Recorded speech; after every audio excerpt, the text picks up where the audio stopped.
Welcome back, everyone, to another deep dive. Always exciting to jump into these. We're tackling the Online Safety Act 2023 today. Ah, yes, quite the beast. Straight from the source, too. Straight from legislation.gov.uk. I mean, it's the latest version, as of February 28th, 2025, but still. It's been amended so many times. It's a bit of a moving target, isn't it? Absolutely. Yeah. So for anyone listening who's ever, used the internet in the UK, which I imagine is most of us, we're trying to figure out how this law is meant to keep things a bit safer online. It's all about figuring out responsibility, really, isn't it? Who's responsible for what happens in this wild west we call the internet? Yeah, it can feel pretty ungovernable at times. But this act tries to set some boundaries, right? Especially when it comes to these online services. And they're pretty specific about the types of services, too. It's mainly about what they call user-to-user services and search services. Which sounds simple enough on the surface, but... Oh, it gets complicated fast. Yeah, I bet. Think about something like TikTok or Instagram, right? Clearly, user-to-user, people are sharing videos, commenting, interacting. Exactly. But then they also have these really sophisticated search functions built right in. So they're kind of acting as a search service, too. The Act calls these combined services, which I think highlights how much these lines are blurring, especially as platforms evolve. So where does the responsibility lie, then, in this kind of ecosystem? Well, one of the key things the Act emphasizes is that it's primarily focused on the content generated by the users, not the platforms themselves. Unless it's a fraudulent advertisement. Right?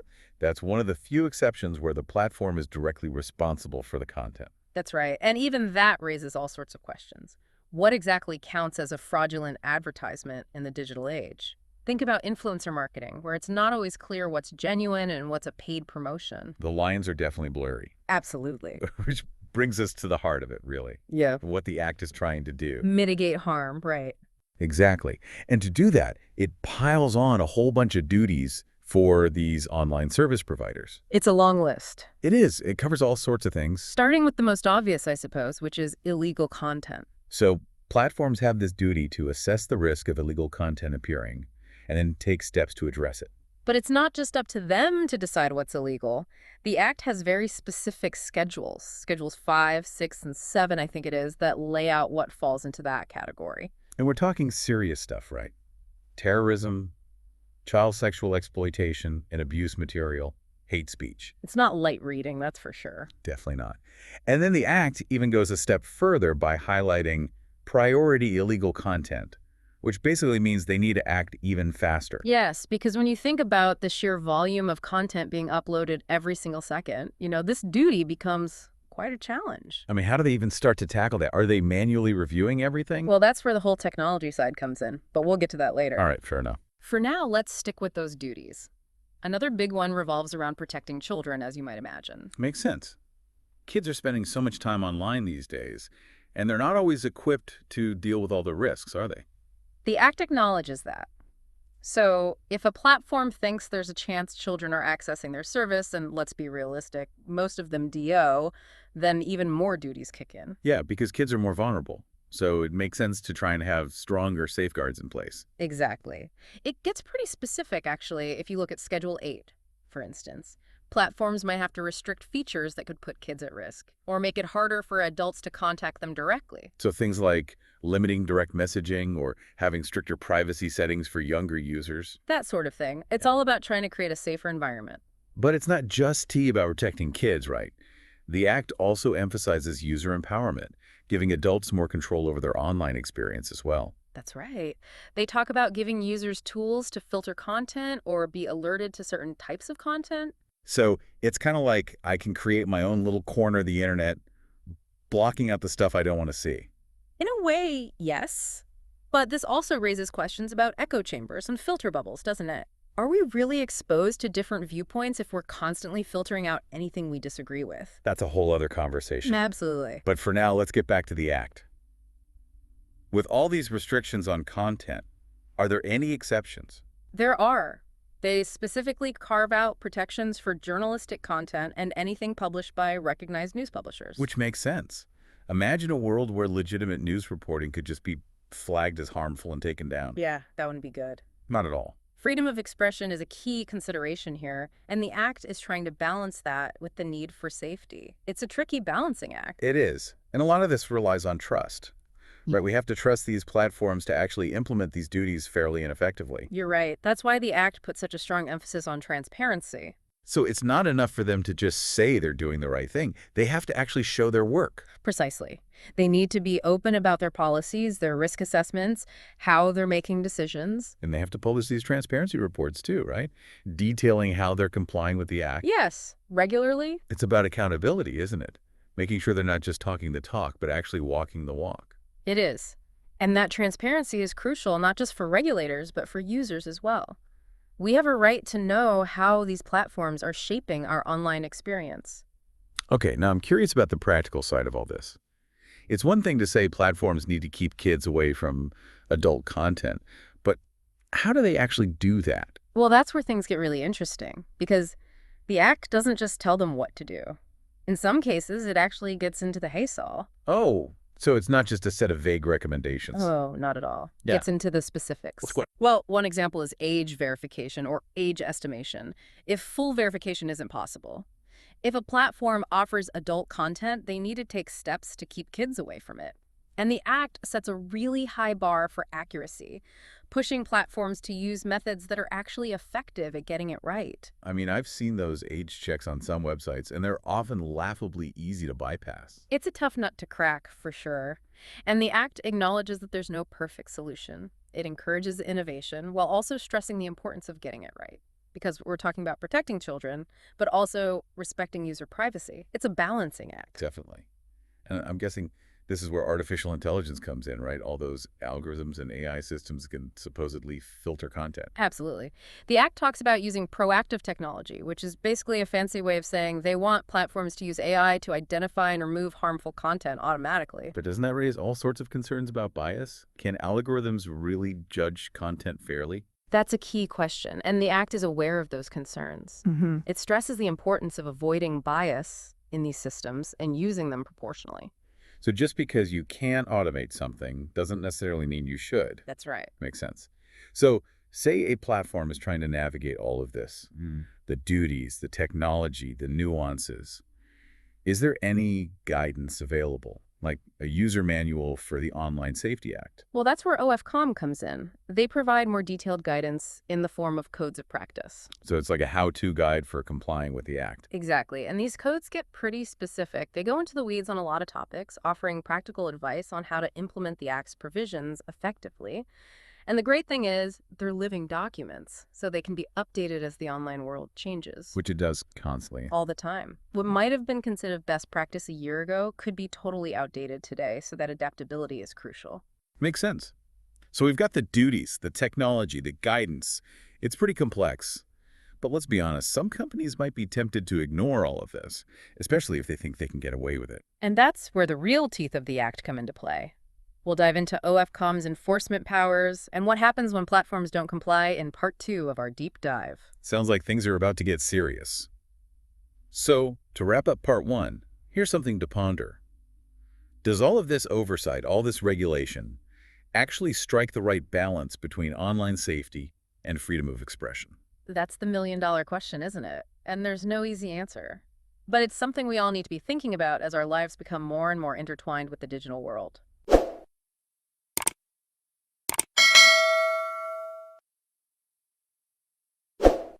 Okay, so we've dug into all those duties the Online Safety Act throws at these tech companies and how they're supposed to be, making the internet a bit safer. We've also talked about that tricky balance between keeping people safe online while still protecting freedom of expression. Right, but let's be real. Some companies might try to, cut corners. So how does the act actually make sure those duties aren't just empty words? That's where OFCOM comes in, with some real teeth, I might add. Oh, so they're not just, like, passively watching and hoping for the best? Not exactly. Think of it more like, show me the receipts. They have a whole system for enforcing these rules, starting with something called an information notice. That sounds pretty tame. Like a Yeah. polite little email reminder? Not quite. It's more like a formal demand for information. OFCOM uses these notices to gather evidence, basically building a case to see if there's been a breach of the act. So they might ask for things like the platform's risk assessments or data on how they're using that proactive technology we talked about. Exactly. They're looking for proof that the platform is actually taking those duties seriously. And here's the thing, ignoring an information notice, that's actually a criminal offense. Oh, wow. So they mean business. They So do. what happens if OFCOM finds evidence that a platform isn't following the rules? Well, it depends how serious the breach is. For less serious issues, they might start with a warning notice. So like a yellow card in football, a chance to correct their course before things escalate. That's a good analogy. It's basically a formal slap on the wrist telling them to get their act together. Makes sense. But what if the warning is ignored? Or if the violations are more serious to begin with? Then things ramp up a bit.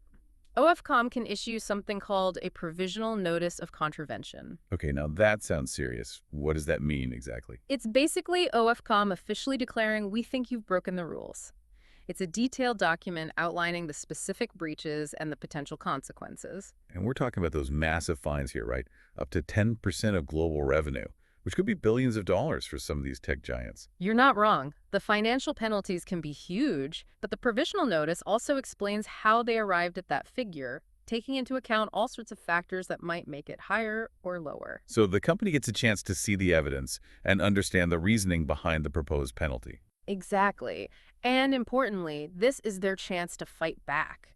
Oh, so they can try to plead their case and maybe convince OFCOM to reconsider. Absolutely. They can submit evidence, challenge OFCOM's findings, and try to negotiate a different outcome. It's a crucial opportunity for them to defend themselves. And what happens if OFCOM isn't convinced? Then they issue a confirmation decision, which is basically the final verdict. This is when the hammer drops, huh? Pretty much. This document formally confirms the breach and sets out the penalties the platform will face, whether it's that big, fine, specific actions they need to take, or both. And is that it? Game over for the company? Not necessarily. They still have one last resort. They can appeal OFCOM's decision to a higher court. So there's potential for a whole legal battle to play out. There is. But those appeals can be incredibly complex, expensive, and time-consuming. It's a big gamble for companies to take. I bet. But all of this focuses on holding companies accountable after the fact. What if the harm is happening right now and something needs to be done immediately? You're right. Sometimes those fines and appeals take time, and OFCOM needs tools for more immediate action. Like what? What can they actually do in those situations? Well, in extreme cases, they have something called a service restriction order. Okay, that's the nuclear option we talked about earlier. Yeah. When would they actually use that? It's reserved for the most serious cases, where there's a clear and present danger of significant harm. Imagine a platform that's repeatedly failing to remove terrorist content or child abuse material, even after all those warnings and notices. So in those situations, OFCOM can basically go to court and say, look, we need to block this service to protect people. Exactly. It's a drastic measure, but the Act recognizes that sometimes drastic measures are necessary. But blocking an entire service could affect millions of users who haven't done anything wrong. That's true, which is why they also have something called an access restriction order, which is a bit more targeted. So instead of shutting down a whole social media platform, for example, they might just target a specific group or forum that's causing problems. Precisely. It's about trying to minimize the collateral damage while still addressing the immediate threat. Makes sense. Mm. But are these restriction orders actually used very often? Not really. They're a last resort. Before going to court, OFCOM has other ways to try and force compliance. Oh. Like what? Remember those information notices we talked about? Well, they can use those to demand specific actions from a provider, not just gather information. So it's not just about asking nicely, it's about actually compelling them to take concrete steps. Exactly. For example, they might require a platform to use certain technology to identify and remove terrorist content. What kind of technology? There's something called accredited technology, which is basically technology that has been vetted by OFCOM and meets their standards for accuracy and effectiveness. So it's like they're saying, we know this tool works, so use it. Exactly. And if the provider still refuses to use the technology or claims they can't afford it, well, that's when those hefty fines come back into play. If you disobey an information notice that requires specific action, you're potentially looking at some serious financial penalties. So there's a strong incentive to cooperate. There is. Sometimes money talks louder than words. That's for sure. Hmm? But alongside these enforcement mechanisms, there's also that constant emphasis on transparency, right? Absolutely. It's not enough for platforms to just comply behind closed doors. They need to be open about what they're doing. We already talked about transparency reports, Yeah. but are there other ways they're forced to be more open? There's another interesting tool OFCOM has called a publication notice. What's that then? It basically allows OFCOM to force providers to publicly disclose certain information about their compliance with the Act. So it's like publicly shaming them? It's kind of like that. It's a way to shine a light on bad practices and put pressure on platforms to improve. What kind of information might they be forced to publish? It could be anything from details about their risk assessments and their use of proactive technology to the number of complaints they've received about harmful content, things that might make them look bad. I bet that gets their attention. It can. Transparency, combined with the potential for those massive fines, creates a powerful incentive for platforms to take online safety seriously. So to recap, OFCOM has quite the toolkit.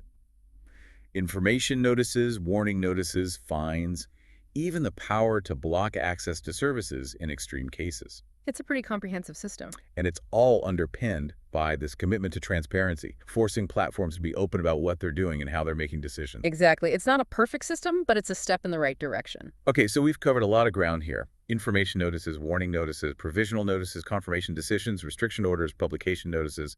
I'm starting to get dizzy. It is a lot to keep track of. It is.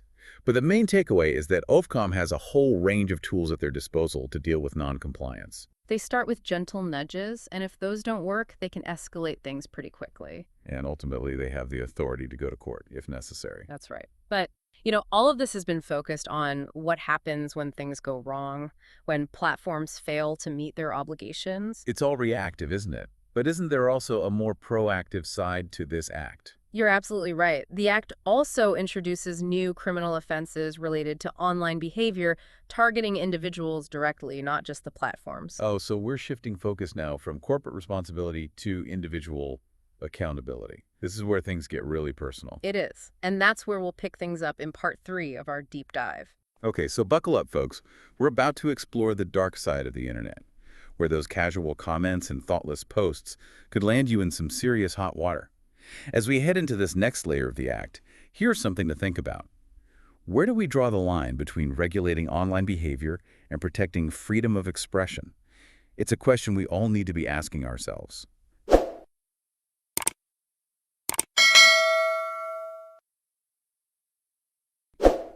All right, so far we've seen how the Online Safety Act tries to hold those big tech companies accountable, make the internet safer. We talked about OFCOM and all their tools, the information notices, and those huge fines they can hand out, even blocking whole services in extreme cases. It's pretty serious stuff. It is. The Act doesn't mess around. But now we're switching gears a bit, moving from those companies to individual people. Right, because this Act doesn't just stop at the platforms. It introduces new criminal offenses for certain types of online behavior. This is where things get really interesting, right? Because now we're talking potential prison sentences, big fines, but for individuals, not just those big corporations. Exactly.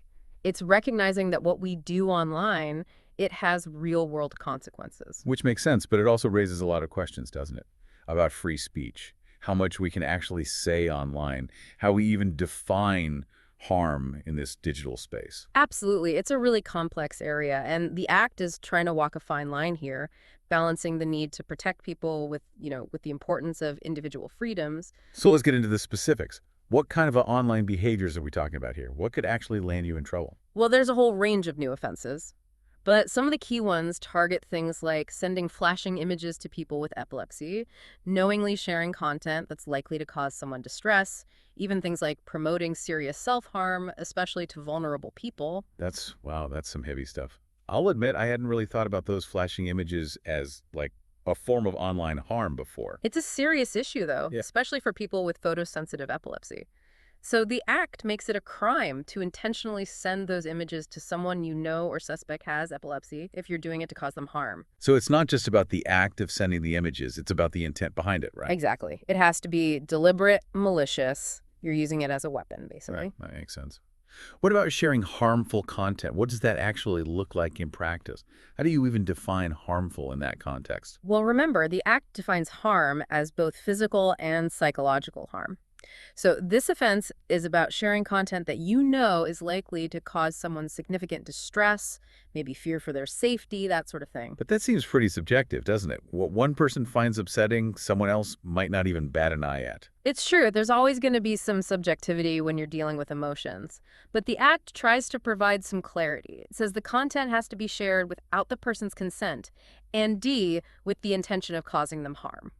So if I share something thinking it's funny, but it turns out to be really upsetting to someone, that's not necessarily a crime. Right. It can't be accidental, intentional. There has to be that deliberate intention to cause harm. Okay, that makes sense. Now, this offense related to promoting serious self-harm, that seems particularly sensitive. How does the Act even approach something like that? It's a tough one, for sure. On the one hand, you want to protect free speech, allow people to talk openly about mental health. But on the other hand, you don't want to give a platform to content that could actually push people towards self-harm, you know? It's a tricky balance to strike. It is. So what the Act focuses on is sending messages or sharing content that encourages or glorifies serious self-harm, especially if it's directed at people who are known to be vulnerable or struggling. So things like sharing graphic images, instructions for self-harm, that sort of thing. Yeah, or even just like romanticizing or glorifying self-destructive behavior. It also includes things like pressuring someone to self-harm, making threats about it. It's recognizing that these online interactions can have a real impact, especially for people who are already in a vulnerable state. It's a tough issue, but it sounds like the Act is really trying to go after those who are intentionally using this online communication Yeah. to cause harm, right? Exactly. It's not about shutting down conversations about mental health entirely. It's about targeting the malicious actors, the ones who are actively trying to promote and encourage those harmful behaviors. Okay, and these new offenses, they all come with some serious penalties attached, right? This isn't just a slap on the wrist. Not at all. Yeah. We're talking potential prison sentences, hefty fines. It all depends on how serious the offense is. But the Act is making it clear that this isn't something they're taking lightly. So the UK is really stepping up its game when it comes to online safety. It's recognizing that what we do online can have serious real-world consequences, both for individuals and for society as a whole. Absolutely. It's saying the online world isn't some kind of Wild West anymore. There are rules, boundaries, and consequences for crossing those lines. Well, I think we've covered a lot of ground today. We have. It's been quite the deep dive. It has. We've gone from those high-level duties all the way down to those individual offenses and all the enforcement mechanisms in between. It's a complex piece of legislation, that's for sure. It is. But hopefully this deep dive has given everyone listening a better understanding of the Online Safety Act, what it's trying to achieve, and what it means for all of us who use the internet. It's a reminder that our actions online have consequences, right? Whether we're a big tech company or just an individual user, what we say and do online can have a real impact. And that's something we all need to keep in mind, especially as technology continues to evolve and the lines between the online world and the real world become even more blurred. Absolutely. So until next time, stay safe online and be mindful of the impact your words and actions can have. And keep those questions coming. We'll see you all in the next deep dive.